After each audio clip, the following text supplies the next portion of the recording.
Hello viewers, मैं Sameer sir और आप देख रहे हैं अंग्रेजों वाली इंग्लिश। आज बकरा ईद का त्यौहार पूरे देश में मनाया जा रहा है। भारत के अलावा ये त्यौहार कई देशों में भी मनाया जाता है। तो आज मैं आपको बकरा ईद से रिलेटेड कुछ वर्ड मीनिंग बताऊंगा जो आपके बहुत काम आएगी। आप सभी को मेरी तरफ से बकरा ईद की बहुत बहुत शुभकामनाएं। इस वीडियो को एंड तक देखिएगा और चैनल को सब्सक्राइब कर देना और सब्सक्रिप्शन बटन के बराबर में जो बेल आइकन होगा उसे दबाना ताकि रोज आने वाली वीडियो की नोटिफिकेशन आपको सबसे पहले मिल जाए। चलिए वीडियो शुरू करते हैं।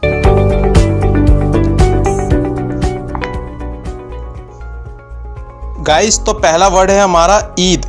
ईद को इंग्लिश में बोलते हैं फीस्ट। फेस्टिवल वर्ड फीट से बना है जिसका मतलब होता है दावत, लेकिन ईद को भी हम फीस्ट बोलते हैं। नेक्स्ट वर्ड है, जैसा कि हम सभी जानते हैं बकरा ईद का त्यौहार अल्लाह के पैगंबर हज़रत इब्राहीम अलैहिस्सलाम की सुन्नत है।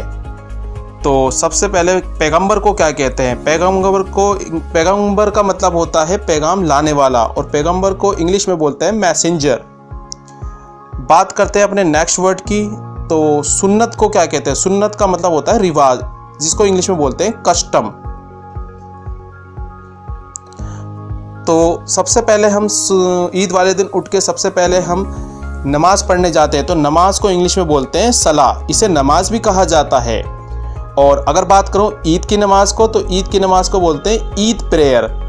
तो हम नमाज पढ़ने कहाँ जाते हैं? मस्जिद में जाते हैं। तो मस्जिद को इंग्लिश में बोलते हैं मॉस्क। अगर बहुत से लोग ईदगाह भी जाते हैं। दोस्तों, ईदगाह को वैसे तो ईदगाह कहते हैं, लेकिन ये एक अगर इंग्लिश में बात करें तो इंग्लिश में इसे हम एक ऐसी जगह ए लार्ज ओपन ग्राउंडेड जहाँ पर नमाज पढ़ी जाती है। तो ईदगाह को वैसे आप ईदगाह बोलोगे तो ज़्यादा बेटर रहेगा। ठीक है। नमाज पढ़ने के बाद हम मांगते हैं दुआ। दुआ को इंग्लिश में बोलते हैं प्रेयर। जब हमारी नमाज पूरी हो जाती है, दुआ पूरी हो जाती है, तो उसके बाद हम एक दूसरे को गले मिलते हैं। तो गले मिलने को बोलते हैं एम्ब्रेस। उसके बाद फिर हम एक दूसरे को मुबारकबाद देते हैं। मुबारकबाद देने को कहते हैं ग्रीटिंग।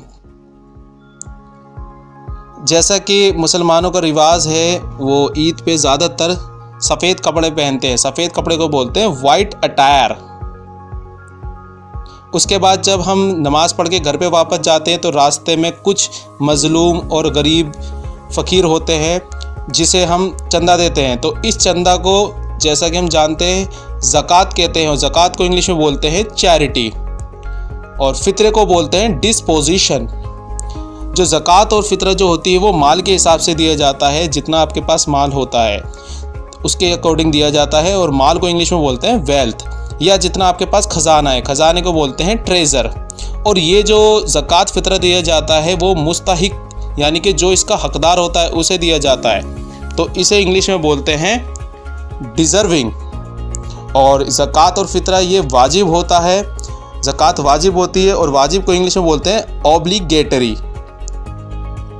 अगर बात करें हम ईद से पहले की, तो ईद से पहले एक दिन जिसे हम चांद रात कहते हैं, चांद रात को इंग्लिश में बोलते हैं ईद एव। और कुछ दिन पहले की बात करें ईद से, तो सबसे पहले हम क्या करते हैं? कुर्बानी का जानवर लाते हैं। कुर्बानी के जानवर को बोलते हैं हम सैक्रिफिशियल एनिमल, क्योंकि जिसकी कुर्बानी दी जाती है। और ये जानवर हम कहाँ से लाते हैं?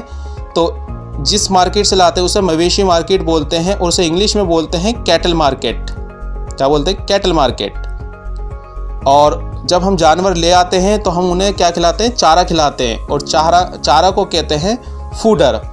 पत्ते वगैरह जो आते हैं वो सब चारे में ही आते हैं, तो उसे इंग्लिश में बोलेंगे फूडर। उसके बाद किस किस जानवर की कुर्बानी होती है? तो भैंस को इंग्लिश में बोलते हैं बुफेलो। दुम्बा जिसे रैम बोलते हैं। भेड़ जिसे इंग्लिश में शीप बोलते हैं। बकरा, दोस्तों बकरे को इंग्लिश में ही गोट नहीं बोलते हैं। बकरी को इंग्लिश में शी गोट बोलते हैं, लेकिन बकरे को सिर्फ गोट बोला जाता है। ठीक है। और ऊँट को इंग्लिश में बोलते हैं कैमल। तो इन जानवरों पर कुर्बानी की जाती है। अच्छा, कुर्बानी को इंग्लिश में बोलते हैं सैक्रिफाइस।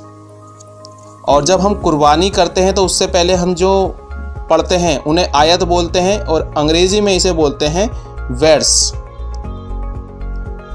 और पढ़ने को अगर हम कोई दुआ कुरान या कोई ऐसी चीज़ पढ़ते हैं जैसे मंत्र टाइप में होती है तो उसके लिए वहाँ रीड वर्ड नहीं लगाते, वहाँ पे हम लगाते हैं रिसाइट। क्या लगाते हैं? रिसाइट। उसके बाद ज़िबा करना, ज़िबे करने को कहते हैं स्लटर। जहाँ हम ज़िबा करते हैं, बहुत से लोग घर पे करते हैं, बहुत से कसाई खाने में करते हैं, तो कसाई खाने को बोलते हैं स्लटर हाउस। उसके बाद जिस चीज़ से ज़िबा करा जाता है उसे बोलते हैं, छुरी से ज़िबा करते हैं उसे इंग्लिश में बोलते हैं नाइफ़। और जब हम ज़िबा कर देते हैं तो उसके बाद हमें जो होते हैं कसाई, वो जो गोश्त होता है, मीट होता है, उसको अलग अलग करते हैं। उसके लिए उन्हें एक टूल्स की ज़रूरत होती है जिसे चापड़ बोलते हैं। ये एक बड़ा छुरा होता है और जिस लकड़ी पे वो गोश्त को चॉप करते हैं उसे बोला जाता है, हिंदी में उसे बुगदा बोलते हैं और इंग्लिश में उसे बोलते हैं चॉपिंग बोर्ड। और चापड़ को बोलते हैं इंग्लिश में, चापड़ जो छुरा होता है बड़ा, उसे बोलते हैं क्लीवर। और अगर बात करें हम बोटी की, जब गोश्त काट दिया जाता है तो उसकी छोटी छोटी बोटी की जाती है, उसे बोलते हैं चॉप। चॉप करना मतलब बोटी काटना, बोटी करना। और जो ये काम करता है उसे हिंदी में बोलते हैं कसाई, इंग्लिश में बोलते हैं उसे बूचर। तो सबसे पहले जब हम कुर्बानी का गोश्त जब घर पे लाते हैं तो सबसे पहले हम जो है वो कलेजी प्रेफर करते हैं। सबसे पहले कलेजी दी जाती है, तो कलेजी को इंग्लिश में बोलते हैं लीवर। और जो बोटी होती है, जो छोटे छोटे जो पीस होते हैं, उसे हम फ्लैश भी बोलते हैं या स्टीक भी बोलते हैं, स्टीक। और पाए को बोलते हैं ट्रोटर्स। जो रान होती है उसे बोलते हैं इंग्लिश में थाई। पसली को इंग्लिश में बोलते हैं रिब। और जो ये आते, ओजड़ी, बटे, ये सारी चीज़ें जो बच जाती है इन्हें बोलते हैं ट्राइप। और गोश्त को इंग्लिश में बोलते हैं मीट। उसके बाद फिर हम कई लोग गोश्त का कीमा करते हैं, तो कीमे को बोलते हैं इंग्लिश में मिंस या माइंस भी बोलते हैं इसे।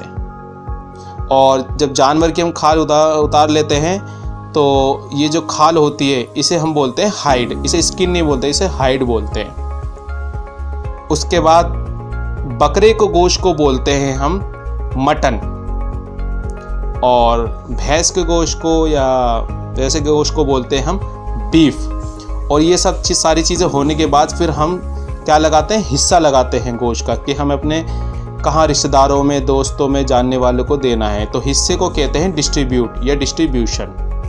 और रिश्तेदारों को कहते हैं रिलेटिव्स, दोस्तों यारों को बोलते हैं फ्रेंड्स। ठीक है।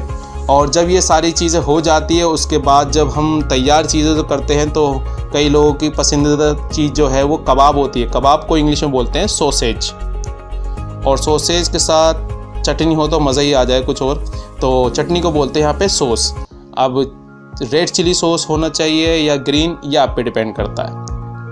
उसके बाद सबसे शाही जो हमारा पकवान है, जो अधिकतर 90% लोग पसंद करते हैं, हिंदी में उसे जो बोलते हैं वो बिरयानी, और इंग्लिश में इसे बोलते हैं राइस डिश। कोरमे को इंग्लिश में बोलते हैं स्पाइसी ग्रेवी डिश। हालांकि आप इसे कोरमा भी बोल सकते हैं। तो वो अलग अलग तरह की आपके पास वैरायटी होती हैं, आप कुछ भी इससे बनाते हैं। तो बहुत सारी डिश हैं, मैं एक्सप्लेन नहीं कर सकता।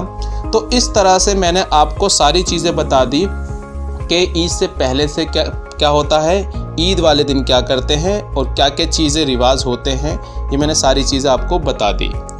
वीडियो में अगर आपको जानकारी अच्छी लगी हो तो प्लीज़ वीडियो को लाइक ज़रूर करें, शेयर करना ना भूलें। और चैनल को जिस बंदों ने सब्सक्राइब ना करा हो तो प्लीज़ सब्सक्राइब करके जाना यार, तुम्हारे भाई की वीडियो है। जैसा कि आप जानते हो मेरा एक दूसरा चैनल है साइंटिफिक फैक्ट, तो भाई थोड़ा उसको भी सपोर्ट कर दो। किसी ने सब्सक्राइब ना करा हो चैनल तो सब्सक्राइब कर लो, वीडियो देखा करें, बहुत अच्छी अच्छी वीडियो आती है, नॉलेजेबल वीडियो। और बेल आइकन ज़रूर दबा देना। और इस वीडियो के डिस्क्रिप्शन में मैंने उस चैनल का लिंक दे रखा है, तो प्लीज़ उसको सब्सक्राइब कर दें और बेल आइकन भी ज़रूर दबा दें। तो बस यही था आज की वीडियो में, और बस खुश रहिए और मनाइए ईद। तो मिलते हैं मेरी नेक्स्ट वीडियो में। Till then bye bye.